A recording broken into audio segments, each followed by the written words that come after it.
Bem-vindos hoje. A gente mergulha num clássico, né? A Revolução dos Bichos, do George Orwell.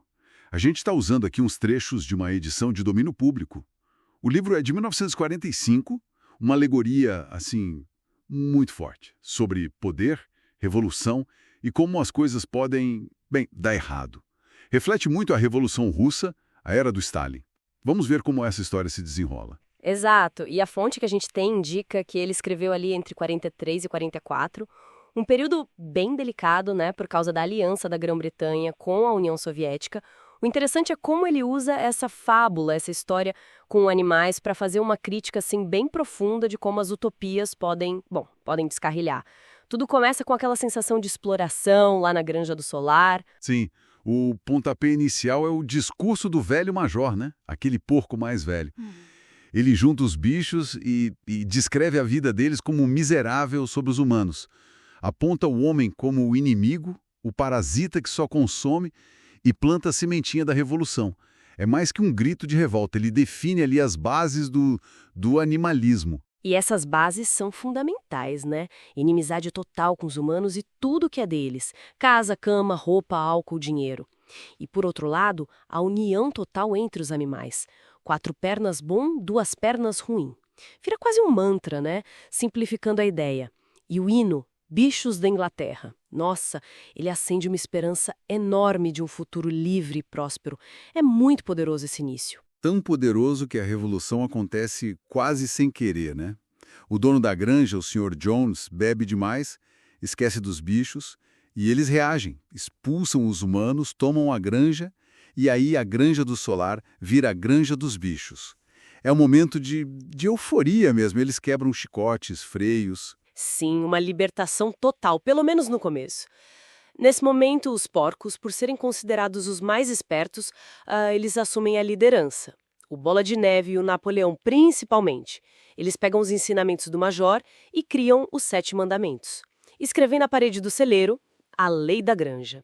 E no começo, parece que funciona. A colheita é um sucesso, todo mundo trabalha duro. O cavalo Sansão até adota aquele lema. Trabalharei mais ainda. Ele vira um símbolo desse esforço coletivo. Mas é aí que as coisas começam a mudar, né? Meio sutilmente.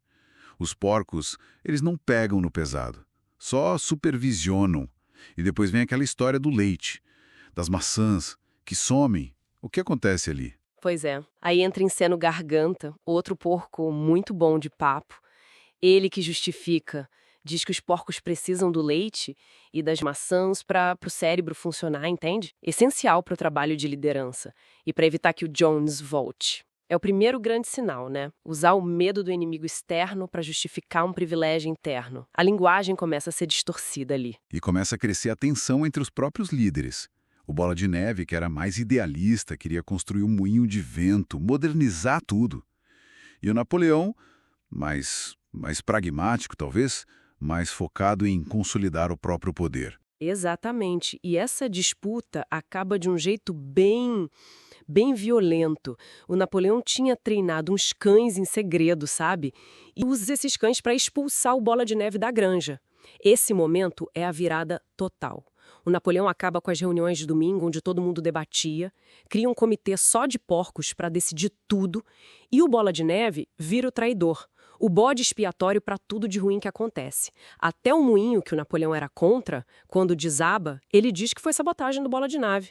A história é reescrita ali na cara dura. Nossa, e a partir daí, os ideais da revolução vão por água abaixo, né? Os porcos se mudam para a casa do Jones, começam a dormir em camas, mas e os mandamentos? Não proibiam isso. Malandragem. Eles não apagam os mandamentos.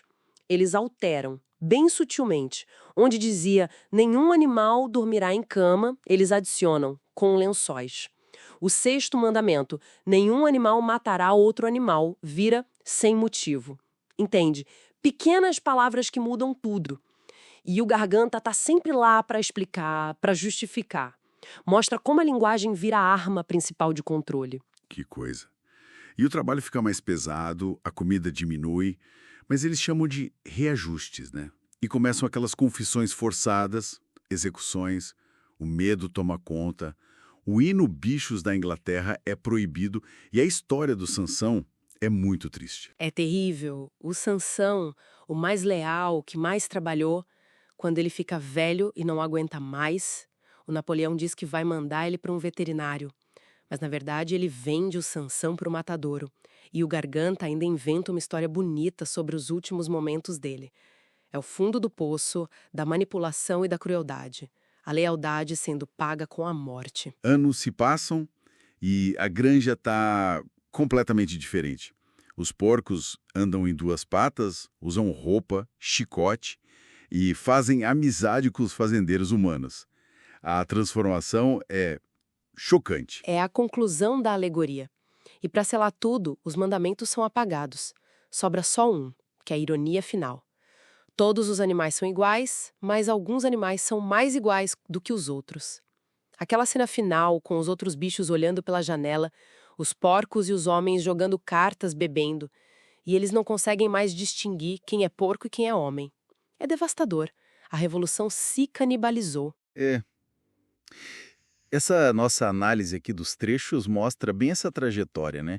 Da esperança de igualdade para uma nova tirania. Talvez até pior, porque usa a própria linguagem da revolução para se justificar. Exato. E fica a reflexão, né, que vai muito além da crítica ao stalinismo.